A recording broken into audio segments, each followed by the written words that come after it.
Hey folks, EDLS candidates, Dr. Palermo with a brief instructional video about writing exercises designed to help you get started with your dissertation topic.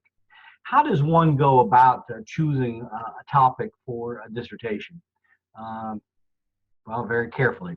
No, this is a topic that you're going to be married to for a couple of years. You're going to read deeply in this topic, and you're going to become an expert in this field. I hope that it is something related to education or leadership, perhaps.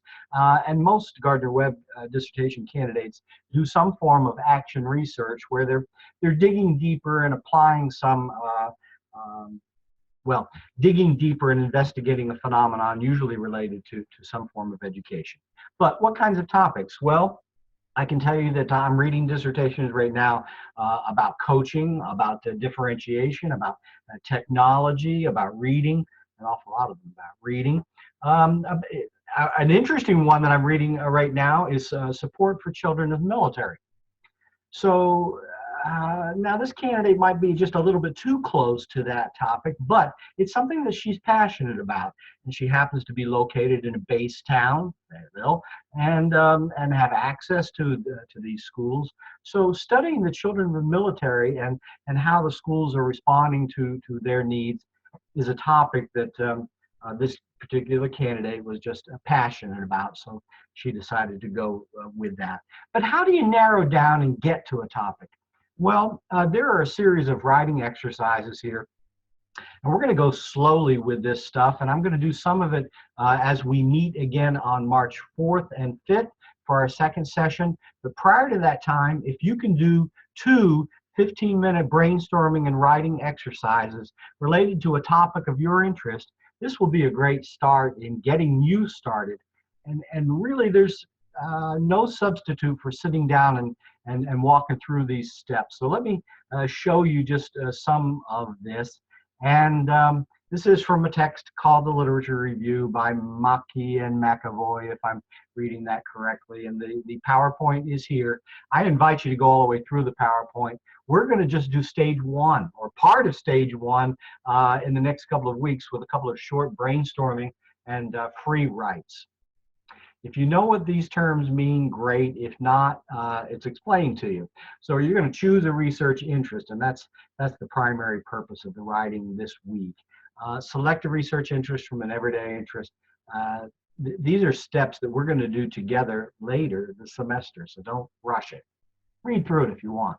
This is an important step. These are your instructions, please. So for this first 4 exercises, and you're going to do 1.1 and 1.2, they're brainstorming and free writes. You need a quiet place to work, timer, watch works, copy the questions at the top of the paper, and then just free write. You're going to allow things to just flow in a quiet space, block out the distractions, just write, and pour it onto the paper from your brain, literally, for 15 minutes.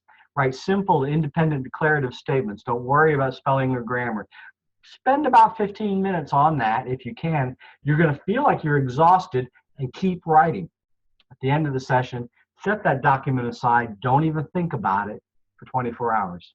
Then come back, edit, delete, whatever revisions you choose to make. So this is the first topic for your free write.